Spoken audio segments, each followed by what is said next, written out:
नमस्कार दोस्तों, स्वागत है आपके अपने यूट्यूब चैनल रीडिंग लवर्स पर।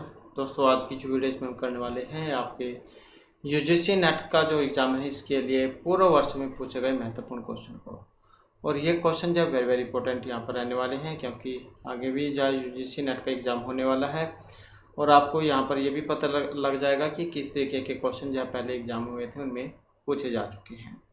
तो इस कारण से जो यहाँ पर सभी के सभी क्वेश्चन महत्वपूर्ण हैं। तो जिसमें हमारा यहाँ पर पहला जो क्वेश्चन रहेगा,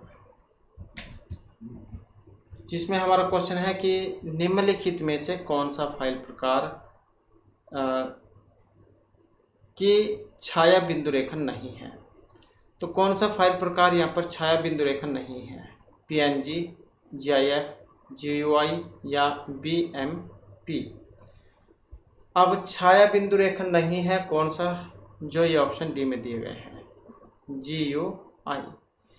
इसके अलावा जैसे आपकी फ़ोटो है, जब आप इमेज को सेव करते हैं तो वहाँ पर आपने देखा होगा बहुत सारे ऑप्शन जो लिखे हुए आते हैं, PNG और GIF, BMP। तो इस प्रकार से जब बहुत सारे ऑप्शन आपसे पूछे जाते हैं तो फाइल की छाया बिंदु रेखन नहीं है GUI, तो इनको यहाँ पर माना गया है। तो इसके बाद आ जाता है अगला क्वेश्चन हमारा।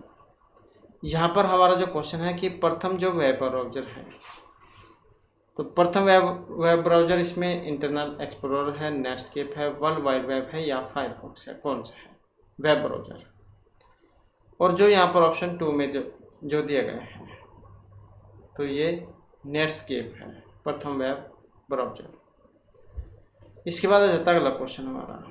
क्वेश्चन है कि जब कंप्यूटर बूटिंग कर रहा होता है तो मेमोरी में BIOS किसके द्वारा लोड किया जा रहा होता है? BIOS। तो ये रैम, रोम, CD-ROM या TCP के द्वारा। अब इनमें अगर हम देखें तो ऑप्शन है ए वाला, किसके द्वारा? रैम के द्वारा।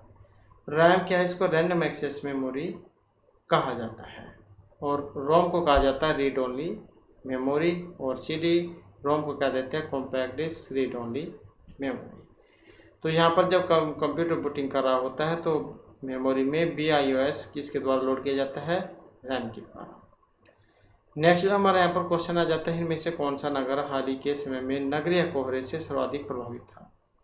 पेरिस, लंदन, बीजिंग या फिर लॉस एंजल्स। तो कौन सा नगर है जो ये हाल ही के समय में नगरीय कोहरे से सबसे अधिक प्रभावित हुआ था इनमें से? तो जो ऑप्शन डी में दिया गया है तो ये बीजिंग था।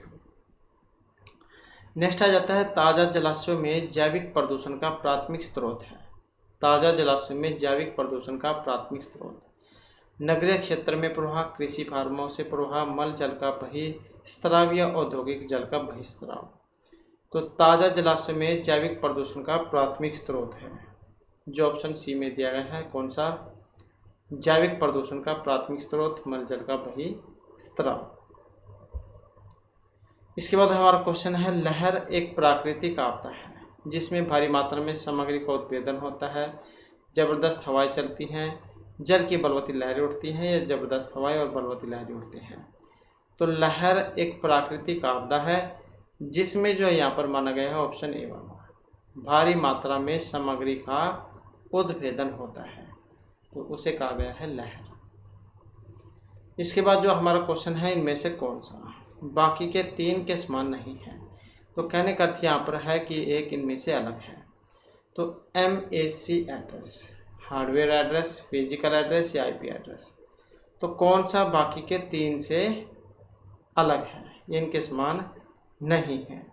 कौन सा? IP address. IP एड्रेस जो है यही अलग है जो यहाँ पर ऑप्शन डी में दिया गया है। इंटरनेट प्रोटोकॉल जो है इसको कहा जाता है। इसके बाद है, इनमें से IP एड्रेस की पहचान कीजिए। IP एड्रेस कौन से वाला होता है? और यहाँ पर जो इसमें माना गया है कौन सा? जो ऑप्शन सी में दिया गया है, 202.50.20 ये वाला .148।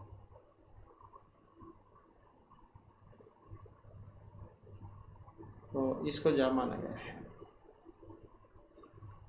इसके बाद आ जाता है FTP। इस संक्षिप्त रूप में क्या भाव है? FTP इसकी फुल फॉर्म क्या है और इसको क्या कहा जाता है? तो इसको कहा जाएगा फाइल स्थानांतरण प्रोटोकॉल, जो ऑप्शन ए में दी गई है। फाइल ट्रांसफर प्रोटोकॉल या स्थानांतरण प्रोटोकॉल इसको कहा जाता है। नेक्स्ट आ जाता है हमारा क्वेश्चन यहाँ पर, इनमें से कौन सा कथन केंद्रीय विश्वविद्यालय के संबंध में सही है? केंद्रीय विश्वविद्यालय की स्थापना संसद के अधिनियम से होती है। भारत के राष्ट्रपति केंद्रीय विश्वविद्यालय के विजिटर होते हैं। राष्ट्रपति विश्वविद्यालय की कार्यकारिणी समिति अथवा प्रबंध बोर्ड के कुछ सदस्यों को मनोनीत कर सकता है। राष्ट्रपति कभी कभार कार्यकारिणी समिति या बोर्ड की बैठकों की अध्यक्षता करता है। कोट वाला क्वेश्चन है। अब इनमें कौन से वाला सही है? तो यहाँ पर जो इसमें सही को माना गया है ऑप्शन सी को, जिसमें 1, 2 और 3 ये वाले सही आ जाएंगे। तो कौन से वाला कथन यहाँ पर सही है? 1, 2, 3 वाला। केंद्रीय विश्वविद्यालय की स्थापना संसद के अधिनियम से होती है। भारत के राष्ट्रपति केंद्रीय विश्वविद्यालय के विजिटर होते हैं और राष्ट्रपति विश्वविद्यालय की कार्यकारिणी समिति अथवा प्रबंध बोर्ड के कुछ सदस्यों को मनोनीत कर सकते हैं। इसके बाद है नेक्स्ट हमारा, तो यहाँ पर क्या है? 2 तर्क 1 और 2 हैं। कथन भारत में एक सशक्त एवं दृढ़ लोकपाल होना चाहिए, इसके बारे में कौन सा सही है? तर्क की बात करें तो हाँ, यह नौकरशाही में भ्रष्टाचार को समाप्त करने में महत्वपूर्ण भूमिका निभाएगा। 2 में दिया गया है कि नहीं, यह ईमानदार अधिकारियों को त्वरित निर्णय लेने से हतोत्साहित करेगा। तो एक सशक्त एवं दृढ़ लोकपाल होना चाहिए। कौन से वाला इसमें सही है? अब यहाँ पर अगर हम इनमें सही की बात करें तो ऑप्शन 1 वाला, हाँ, यह नौकरशाही में भ्रष्टाचार को समाप्त करने में भूमिका निभाएगा। तो इसी को क्या है यहाँ पर सही इसमें माना गया है, क्योंकि निराश करने वाला कभी सही आंसर नहीं हो सकता। इसके बाद है अगला क्वेश्चन हमारा। क्वेश्चन है, इनमें से शिक्षण का सर्वोत्तम ढंग कौन सा है? व्याख्यान विधि, विचार विमर्श, वर्णन या निरूपण के द्वारा? तो बच्चों को पढ़ाने का शिक्षण का सर्वोत्तम ढंग है यहाँ पर कौन सा? जो ऑप्शन सी में दिया गया है। कौन सा है? ये निरूपण है। इसके बाद है भारत की जनसंख्या लगभग 1.2 बिलियन है। मान लीजिए कि भारत में बिजली की औसत खपत प्रति व्यक्ति प्रति वर्ष 330 मेगाजूल है। यदि इस खपत को कार्बन आधारित ईंधनों से पूरा किया जाए और कार्बन उत्सर्जन की दर 15 गुणा 10 किलोग्राम प्रति किलो जूल हो, तो भारत से प्रतिवर्ष कुल कार्बन उत्सर्जन कितना रहेगा? भारत की जनसंख्या अगर 1.2 बिलियन हो और औसत खपत जो है यहाँ पर 30 मेगाजूल हो, तो इसमें अगर हम अब देखें तो कौन से वाला बनेगा यहाँ पर? तो यहाँ पर जो है इसमें ऑप्शन रहेगा डी वाला, 2400 मिलियन मीट्रिक टन जो ये हो जाएगी। तो इसमें हो जाएगा 1.2 गुणा में 10⁷ गुणा में 30 गुणा में 10⁹ और बटे में हो जाएगा 15 गुणा में 10। इसे हल करेंगे तो जो है यहाँ पर 2400 मिलियन मीट्रिक टन ये हमारा सी आंसर आएगा। इसके बाद है राष्ट्रीय आपदा प्रबंधन प्राधिकरण केंद्र के किस मंत्रालय के अधीन कार्य करता है? आपदा प्रबंधन प्राधिकरण, पर्यावरण, जल संसाधन, रक्षा या गृह मामले। राष्ट्रीय आपदा प्रबंधन ये किस मंत्रालय के अधीन काम करता है? और यह करता है गृह मंत्रालय के अधीन। बहुत सारे सोच रहे होंगे इसका संबंध पर्यावरण से है, जल से है या रक्षा से है, लेकिन इसका संबंध गृह मामले से माना गया है। इसके बाद जो क्वेश्चन है सूची 1 को 2 के साथ मिलान करने का। सूची 1 की बात करें तो इसमें बाढ़, सूखा, भूचाल और ज्वालामुखी दिए गए हैं। और जो सूची 2 है इसमें इनके मिलान करने हैं। तो इसमें मिलान करने में हम देख लेते हैं कौन से वाला इसका बनेगा। तो यहाँ पर जो ऑप्शन ए वाला इसका बनेगा 4, 1, 2 और 3। तो इनको देख लेते हैं 4, 1, 2 और 3 में कौन सा बनेगा? 4, 1, 2 और 3 में। तो बाढ़ जो है, बाढ़ का संबंध क्या है? अति वर्षा में जल का असमान वितरण, तो उसको कह देते हैं बाढ़। बहुत ज़्यादा यहाँ पर पानी आ जाता है। उसके बाद आ जाता है सूखा। सूखा क्या होता है? जहाँ पर कई सालों तक वर्षा न हो। भूचाल क्या है? भूकंप कह देते हैं। तो यह धरती की चट्टानों में उठती लहरों के मार्ग में हलचल पैदा करना, भूकंप होना। और ज्वालामुखी एक छिद्र जिससे पिघलते हुए पदार्थ निकलते हैं, तो उसको हम कह देते हैं ज्वालामुखी। नेक्स्ट आ जाता है, इनमें से ग्रीन हाउस गैसों में कौन सी वायुमंडल में लघुत्तम समय तक ठहर पाती है? तो कौन सी ग्रीन हाउस गैस हैं जो वायुमंडल में लघुत्तम समय तक ठहर पाती है? ये क्लोरोफ्लोरोकार्बन है, कार्बन डाइऑक्साइड, मीथेन या नाइट्रिक ऑक्साइड है। अब जो ऑप्शन सी में यहाँ पर दी गई है कौन सी? मीथेन। नेक्स्ट आ जाता है हमारा क्वेश्चन, जलवायु परिवर्तन के भयावह परिणामों से बचने के लिए विश्व के सभी देशों में यह सहमति है कि औद्योगिक समय की औसत तापमान की वृद्धि की तुलना में धरती के सतही तापमान को किस सीमा से आगे नहीं बढ़ना दिया जाए। तो जलवायु परिवर्तन के भयावह परिणाम से बचने के लिए तो ये जो तापमान जो यहाँ पर है कौन सा, ये है 1 डिग्री सेल्सियस से 2.0 डिग्री सेल्सियस, तो इससे आगे से बढ़ने नहीं दिया जाना चाहिए। इसके बाद आ जाता है मैक्स वेबर के अनुसंधान उपागम में यह समझने के लिए कि लोग प्राकृतिक विन्यास में अर्थों का बोध कैसे करते हैं कि पहचान निम्नलिखित में से किस रूप में की जा सकती है। मैक्स वेबर के अनुसंधान उपागम में यह समझने के लिए कि लोग प्राकृतिक विन्यास में अर्थों का बोध कैसे करते हैं, तो किस रूप में की जाती है पहचान? सकारात्मक चिंतन फल में, आलोचनात्मक, प्राकृतिक या विवेचनात्मक चिंतक फल में, तो किस रूप में पहचान की जाती है? और जो यहाँ पर दिया गया ऑप्शन डी है, तो विवेचनात्मक चिंतक फलक जो इसमें सी आंसर रहेगा। इसके बाद जो हमारा क्वेश्चन है, इनमें से कौन सा गैर संभाव्यता प्रतिदर्श है? कौन सा गैर संभाव्यता? सामान्य, यादृच्छिक, सउद्देश्य, व्यवस्थित या फिर स्तरबद्ध? तो गैर संभाव्यता प्रतिदर्श है कौन सा? ऑप्शन बी वाला, सउद्देश्य वाला। इसके बाद जो हमारा क्वेश्चन है, मूल्यांकन के उस वर्ग की पहचान कीजिए जो विद्यार्थी की शिक्षा काल के दौरान उनके सीखने की प्रगति को जांचने के लिए निरंतर फीडबैक देते हैं। तो मूल्यांकन के उस वर्ग की पहचान करनी है, स्थान, नैदानिक, रचनात्मक या संकलनात्मक। अब इनमें अगर हम देखें तो ऑप्शन सी वाला है, तो कौन सी है? ये रचनात्मक है। नेक्स्ट है, तात्कालिक उपयोग में आने वाली अनुसंधान धारा है, संकल्पनात्मक, क्रियात्मक, मौलिक या अनुभवी। तात्कालिक उपयोग में आने वाली अनुसंधान धारा, और जो ऑप्शन बी में आई है तो ये क्रियात्मक है। इसके बाद है, किसने चिंतन फलक की अवधारणा को स्थापित किया है? पैराडिम। चिंतन फलक अर्थात पैराडिम की अवधारणा को स्थापित किया है, तो ये पीटर हिग्स, वन थुनेल, थॉमस कुहन या जोहन की है। अब यहाँ पर जो हमारा सी आंसर ऑप्शन सी वाला है, तो चिंतन फलक अर्थात पैराडिम की अवधारणा को स्थापित किया था, कौन थे? थॉमस कुहन। नेक्स्ट आ जाता है, एक धागा में 7, 8 और 10 मूल्य वर्ग के टिकटें उपलब्ध हैं, वह कौन सी राशि है जिससे ये टिकटें नहीं खरीदी जा सकती? जिसमें 7, 8 और 10 रुपये की टिकटें हैं, कौन सी है जिससे ये टिकटें नहीं खरीदी जा सकती? 19, 20, 23 या 29 वाली। अब यहाँ पर अगर हम देखें तो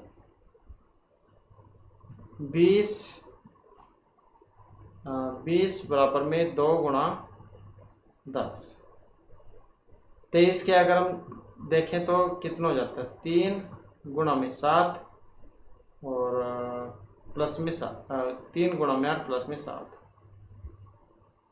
3 गुणा 8 दूनी 16, 7, हाँ, तो ये होगा 23 गुणा में है, तो ये हो जाएगा इसका 2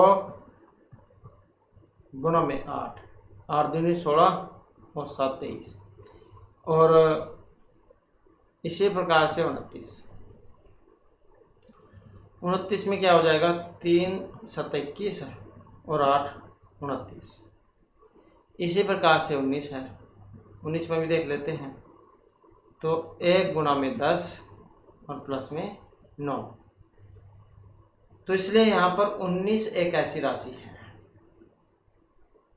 जिसके द्वारा दिए गए मूल्य वर्ग की टिकटें नहीं खरीदी जा सकती। तो यहाँ पर देखें तो 10 भी है, 8 भी है, 7 भी है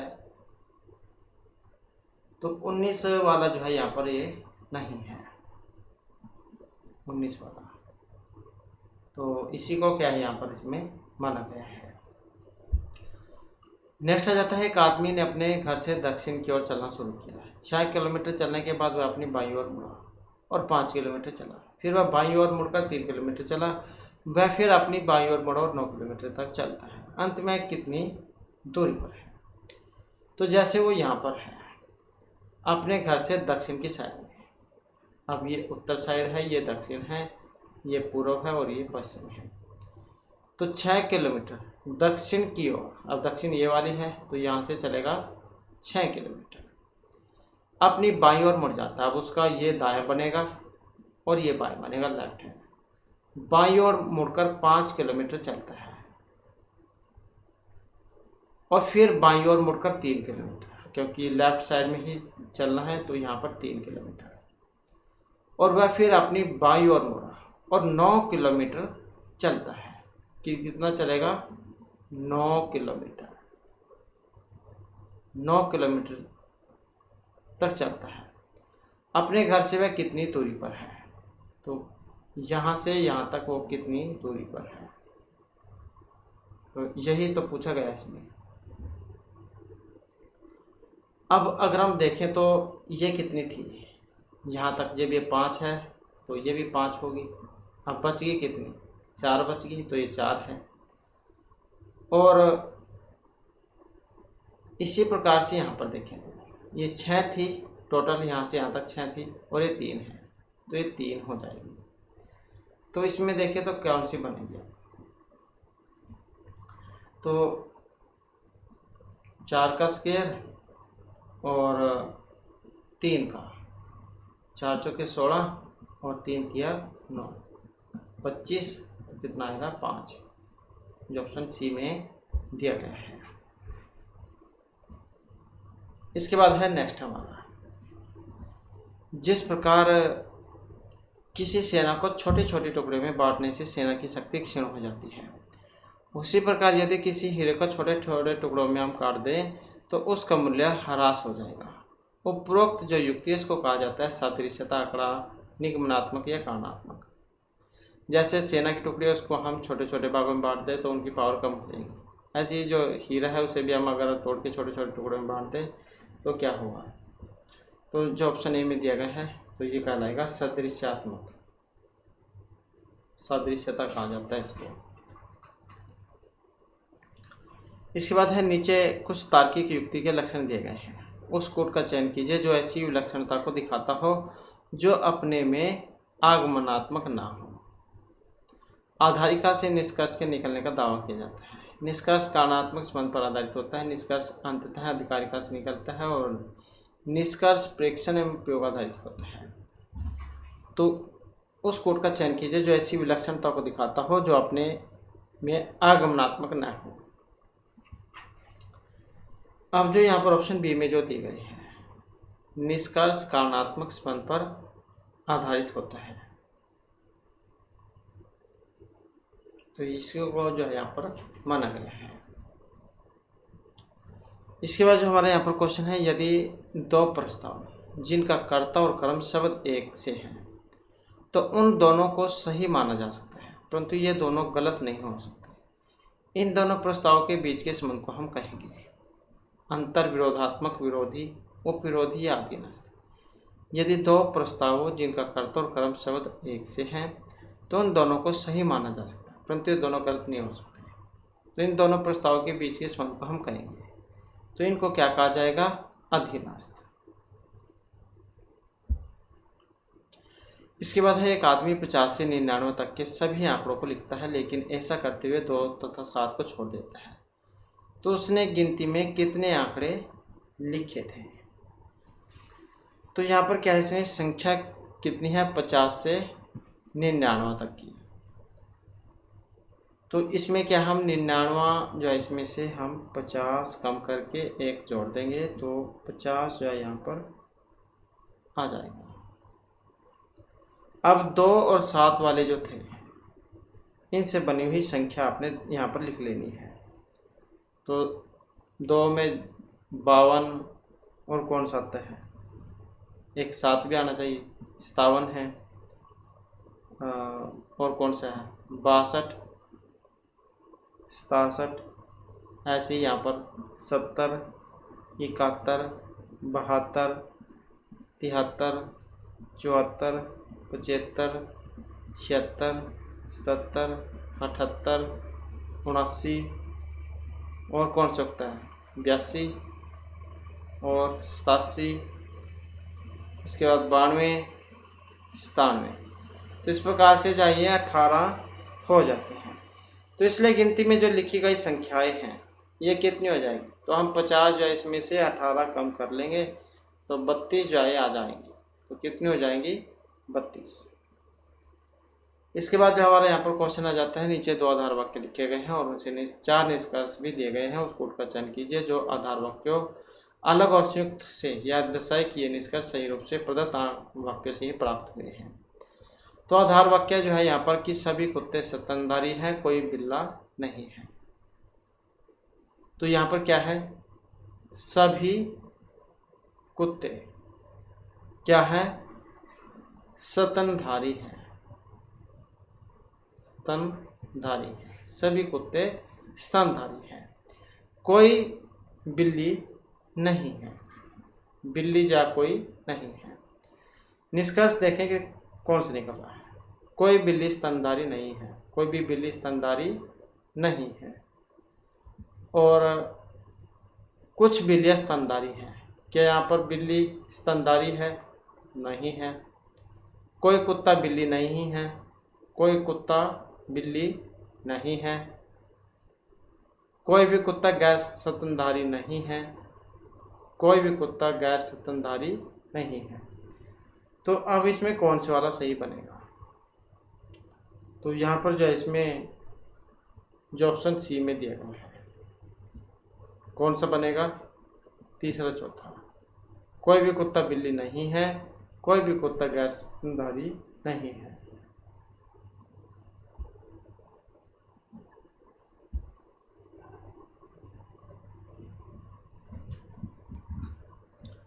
तो ये जो माना गया है।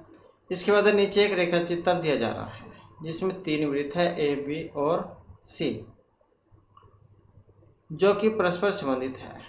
वृत्त ए भारतीयों के किसी वर्ग का प्रतिनिधित्व करता है, बी वृत्त वैज्ञानिकों का प्रतिनिधित्व करता है और सी राजनीति का। तो पी के और एस विभिन्न क्षेत्रों को दिखाते हैं, तो उस कोड का चयन कीजिए जो उस क्षेत्र को दिखाते हो जिसमें भारतीय वैज्ञानिक जो राजनीतिक न रहते हों। तो भारतीय और वैज्ञानिक हैं जो राजनीतिक नहीं हो, तो वो वाला जो आपने यहाँ पर इसमें बतलाना है। अब इनमें अगर हम यहाँ पर देखें तो ऑप्शन जब बी वाला पड़ेगा, तो केवल एस जो है इसको यहाँ पर माना गया है। ए जो है ये भारतीयों को दिखाता है, बी वैज्ञानिक को दिखाता है और सी जो है ये राजनीति को दिखाता है।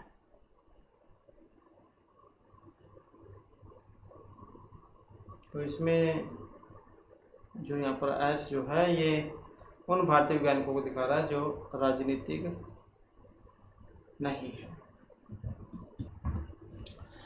नेक्स्ट आ जाता है क्वेश्चन हमारा यहाँ पर। तो यहाँ पर क्या तालिका दी गई है, इसको देख सकते हैं। वर्ष यहाँ पर 1997 से लेकर 2005-06 तक के आंकड़े दिए गए हैं। सरकारी नहर, निजी नहर, तालाब, नलकूप, कुएं, अन्य स्रोत और टोटल। तो अब क्या है यहाँ पर आपने बताना है कि वर्ष 2002-03 से 03-04 के दौरान किस सिंचाई के स्रोत के अंतर्गत शुद्ध सिंचित क्षेत्रफल में सबसे अधिक प्रतिशत वृद्धि दर्ज की गई है। 2003, 2-3 और 3-4 में, 2002-03 और 3-4 में। तो इसका आपने यहाँ पर बताना है शुद्ध सिंचित क्षेत्र में सबसे अधिक प्रतिशत वृद्धि तो किस में हुई थी ये, और ये हुई थी अन्य स्रोत में। तो किस में हुई थी ये, अन्य स्रोत में। इसके बाद है निम्न में से किस वर्ष कुल शुद्ध सिंचित क्षेत्र पर नलकूप तथा अन्य कुओं का हिस्सा सबसे अधिक था। तो कौन से वर्ष में था ये, और ये था 2002-03 में। नलकूप और अन्य कुएं, नलकूप तथा अन्य कुएं।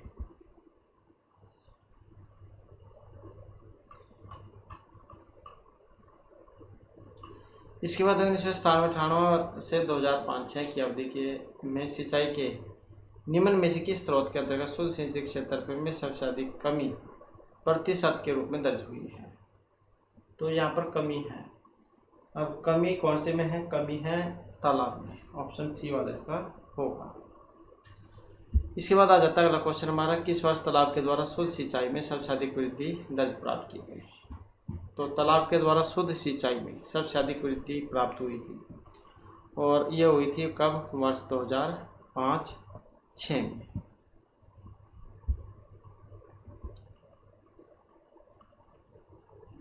नेक्स्ट है, तालिका में दिए गए वर्ष एवं समंकों को देखकर बताइए कि सिंचाई स्रोत के द्वारा सबसे अधिक बार शुद्ध सिंचित क्षेत्रफल में ऋणात्मक वृद्धि दर्ज की गई। तो ऋणात्मक ये सरकारी नहर, निजी नहर, नलकूप, अन्य कोई या अन्य स्रोत में थी। तो वर्ष एवं समंकों को देखकर बताइए कि सिंचाई स्रोत द्वारा सर्वाधिक बार शुद्ध सिंचित क्षेत्रफल में ऋणात्मक वृद्धि हुई थी। अब ये हुई थी जो ऑप्शन ए में दी गई है, किसमें? सरकारी नहर में। तो इसमें भी आप देख सकते हैं यहाँ पर सरकारी नहर में। इसके बाद जो हमारा क्वेश्चन आ जाता है, डिसलेक्सिया जो है ये संबंधित है मानसिक विकृति, व्यवहार संबंधी, पठन विकृति या लेखन विकृति से। तो ये बीमारी है डिसलेक्सिया और इसका संबंध किससे है?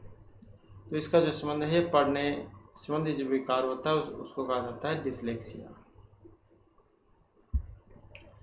इसके बाद है, इनमें से किस विश्वविद्यालय ने मेटा विश्वविद्यालय की अवधारणा को अपनाया है? तो मेटा विश्वविद्यालय की अवधारणा को अपनाया है असम, दिल्ली, हैदराबाद या पांडिचेरी विश्वविद्यालय ने, और ये अपनाया गया है दिल्ली विश्वविद्यालय के द्वारा। इसके बाद है, कौन सी योजना आयोग का वास्तविक कार्यकारी मुख्य है? योजना आयोग का चेयरमैन, डिप्टी चेयरमैन, योजना राज्य मंत्री, सदस्य सचिव। तो यहाँ पर इनमें अगर हम देखें तो ऑप्शन बी को इसमें माना गया था, डिप्टी चेयरमैन को। इसके बाद है, विधि के विषय के रूप में शिक्षा किस सूची में आती है? विधि के विषय के रूप में शिक्षा संख्या, राज्य, समर्थी सूची, अवशेषी शक्तियों में। तो शिक्षा की सूची में आती है और इनको रखा गया है समर्थी सूची में। नेक्स्ट है, कौन केंद्रीय विश्वविद्यालय है? इनमें से केंद्रीय विश्वविद्यालय कौन सा है? पांडिचेरी, विश्व भारती, HNB गढ़वाल विश्वविद्यालय या कुरुक्षेत्र विश्वविद्यालय। तो केंद्रीय विश्वविद्यालय है। बहुत बड़ा क्वेश्चन है तो एक से ज़्यादा आंसर यहाँ पर इसके बनेंगे। तो इसमें जो ऑप्शन ए को माना गया है जिसमें 1, 2, 3 ये वाले आ जाएंगे। तो केंद्रीय विश्वविद्यालय जैसे पांडिचेरी, विश्व भारती और गढ़वाल विश्वविद्यालय है, तो इनको जो है यहाँ पर माना गया है। इसके बाद हमारा क्वेश्चन आ जाता है, निम्नलिखित कथनों पर विचार कीजिए और सही उत्तर का चयन प्रदत्त कोड से कीजिए। तो देश में सर्वाधिक सौर विकिरण राजस्थान में है। वायु ऊर्जा में भारत विश्व का 5वां सबसे बड़ा देश है। वायु ऊर्जा की सर्वाधिक मात्रा तमिलनाडु से प्राप्त होती है। भारत में यूरेनियम की प्राप्ति का मुख्य स्रोत जादूगोड़ा है। फुट वाला क्वेश्चन है, सही आपने बताना है। अब इनमें अगर हम देखें तो ऑप्शन बी को माना गया था। तो 1, 2, 3 देश में सबसे अधिक सौर विकिरण राजस्थान में है। वायु ऊर्जा में भारत विश्व का 5वां सबसे बड़ा देश है और वायु ऊर्जा की सर्वाधिक मात्रा तमिलनाडु से हमें प्राप्त होती है। इसके बाद है, एक वृत्तिक संचार में एनकोडर डिकोडर हो जाता है जब वहाँ शोर, श्रोतालोचनात्मक या फीडबैक हो।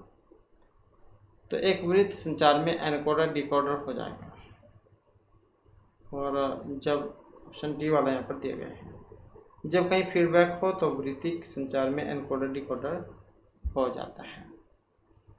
इसके बाद हम मौखिक संचार में व्यवधान आने को कहेंगे, लघु परिपथ, अंतर्विरोध, असमतलता या एंट्रोपी।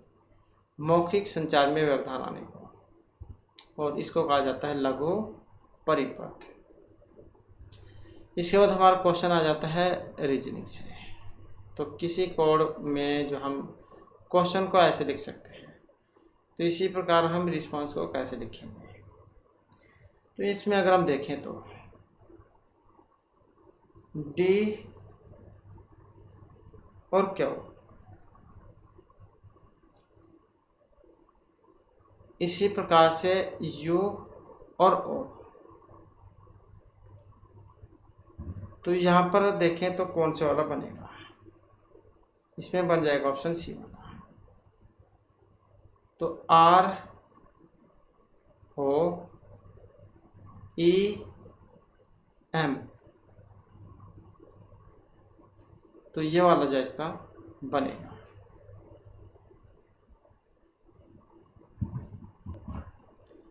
तो ऑप्शन जो यहाँ पर बन जाएगा ये। इसके बाद आ जाता है अगला क्वेश्चन हमारा।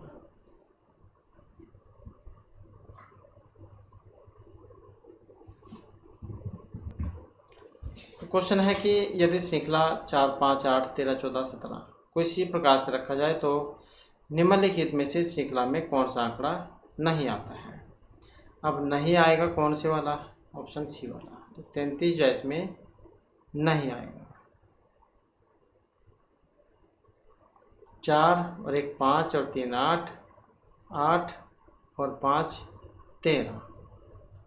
इसी प्रकार से 13 और 1 14 और 3 17, 17 और 5 22।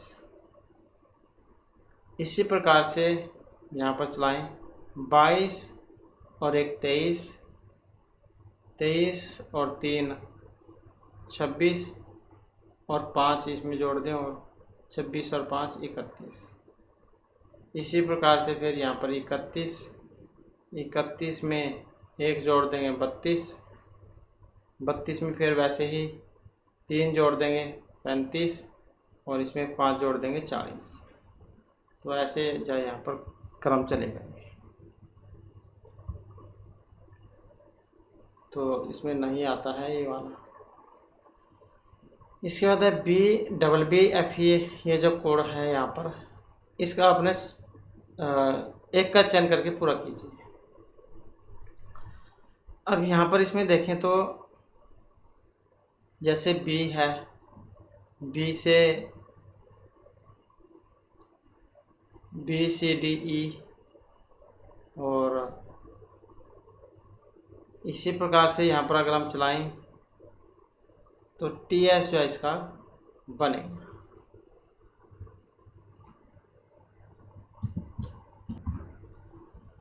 तो इसमें जैसे B है, B से E है, F है, F से I है, I से M है, M से P है।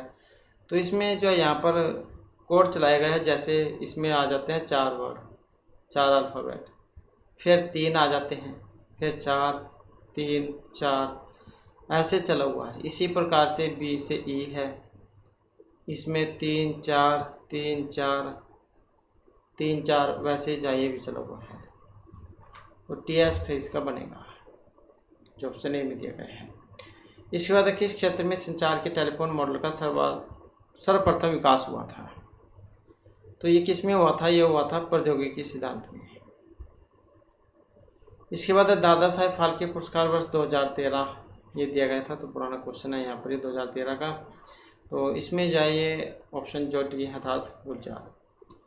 तो अब 2024 में किसे मिला है तो आप हमें कमेंट में बता सकते हैं।